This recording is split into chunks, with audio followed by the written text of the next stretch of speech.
विन्य एक बीमा कंपनी में काम करते हैं। उनकी कंपनी उनको एक जगह से दूसरी जगह ग्राहक से मिलने के लिए भेजती रहती है, जिसके कारण वो अपना घर एक ठिकाने पर नहीं रख सकते थे। इस बार उनको नेपाल के छोटे से पहाड़ी इलाके में जाना था, करीब 1 महीने के लिए। इसलिए इस बार उन्होंने अपनी पत्नी को भी साथ ले लिया। परिवार में सिर्फ वो और उनकी पत्नी ही रहती थी। विनय और उसकी पत्नी दोनों नेपाल के लिए निकल पड़े। वैसे भी ठंड का मौसम था और नेपाल में ऊपर से बहुत तेज बर्फ पड़ रही थी। वो लोग अपने घर पहुंच चुके थे।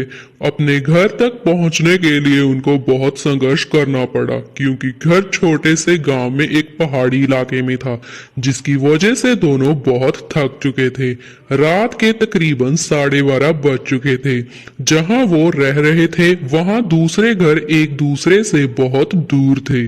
बाहर जोरों से ठंड हवा और बर्फ गिर रही थी। दोनों अपनी रजाई में आराम ही कर रहे थे कि अचानक उनको लगा कि किसी ने उनके घर का दरवाजा खटखटाया है। फिर उन्होंने सोचा कि क्या पता तेज हवा चलने की वजह से ऐसा हो रहा हो, इसीलिए उन्होंने उसको अनदेखा कर दिया। अगली सुबह विनय जिस काम के लिए आया था उसके लिए वो निकल पड़ा। उसकी पत्नी घर में अकेली ही थी। उसको समझ नहीं आ रहा था कि वो घर में बैठे वक्त कैसे बिताए। उसने सोचा कि चलो क्यों ना बाहर जाकर ही कुछ देख लिया जाए। बाहर ठंड तो थी पर हवा नहीं चल रही थी, इसीलिए उसने अपना स्वेटर पहना और बाहर निकलने को तैयार हो गई। जैसे ही उसने अपना घर का गेट खोला वैसे ही देखती है कि घर के बाहर बने एक खंबे के पीछे एक छोटा सा बच्चा खड़ा है, जो उसको चुपके चुपके देख रहा है। विनय की पत्नी ने उसको अपनी ओर बुलाया पर वो नहीं आया और वहां से भाग गया। अगले दिन भी कुछ ऐसा ही हुआ। वो लड़का उसको फिर से घूरे देखे जा रहा था।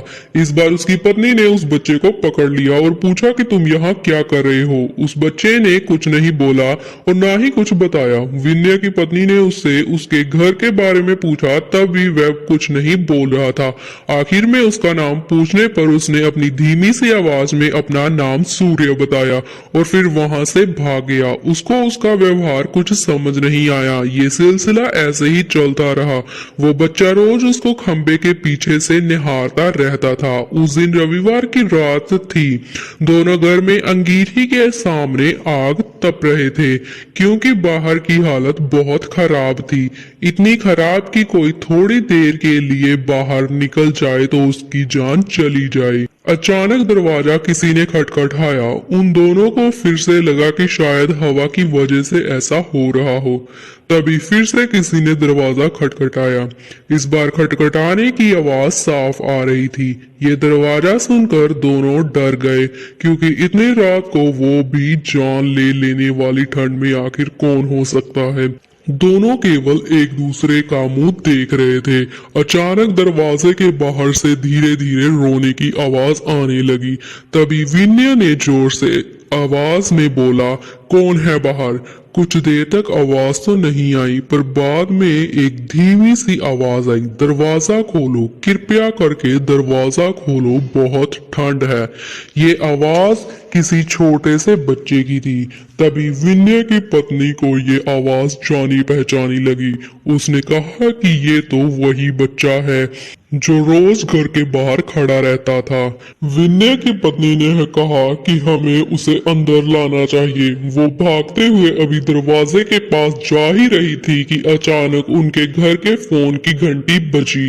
फोन एक पड़ोस में रहने वाली औरत का था, जिससे आज ही विनय की पत्नी मिलकर आई थी। विनय की पत्नी ने फोन उठाया। वहां से उस औरत की आवाज आई, हेलो जी, मैं आपको बताना भूल गई थी, अगर आपके घर के बाहर कोई भी दरवाजा खटखटाए तो उसको मत खोलना। विनय की पत्नी ने कहा कि अभी मेरे घर के बाहर एक बच्चे के रोने की आवाज आ रही है, मैं दरवाजा खोलने ही जा रही हूँ। तभी उस औरत ने कहा कि नहीं, आप बिल्कुल मत खोलना, वो असल में एक आत्मा है। यहाँ जब जब तेज आंधी और ठंड पड़ती है वो तब तब सबके घर के बाहर जाता है और दरवाजा खोलने को कहता है। वो ठंड का बहाना बनाता है और दरवाजा खुलवाने की कोशिश करता है। अगर कोई गलती से भी दरवाजा खोल देता है तो वो अगले दिन बर्फ में दबा हुआ मिलता है। ये सुनते ही जैसे उसके पैरों से जमीन ही खिसक गई हो। वो सोचने लगे कि वो जो बाहर दरवाजा खटखटा रहा है वो असल में एक आत्मा है। उन्होंने दरवाजा नहीं खोला। अगले दिन ही वो दोनों भागकर पड़ोसी के पास गए और पूरे मामले के बारे में पूछा। उस औरत ने बताया कि इस गांव में एक परिवार रहता था। पहाड़ टूटने की वजह से उस परिवार का विनाश हो गया, बस एक बच्चा बच गया। वो दूसरों के घर जा जाकर खाना मांगता। एक दिन बहुत जोरों से बर्फ की आंधी पड़ रही थी।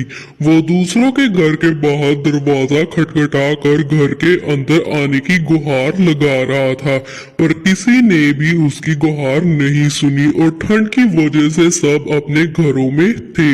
अगली सुबह होने पर उस बच्चे की लाश बर्फ में अकड़ी हुई मिली। आज भी कभी भी जोरों से बर्फ की आंधी आती है तो उसकी आत्मा सबके घर के पास आती है और गुहार लगाती है।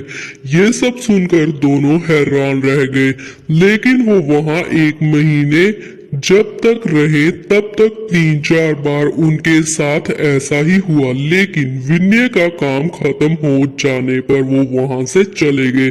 पर विनय की पत्नी के दिमाग में एक रहस्य हमेशा बना रहा कि उस घटना के बाद जो बच्चा उसे रोज घर के बाहर दिखता था वो कहाँ है।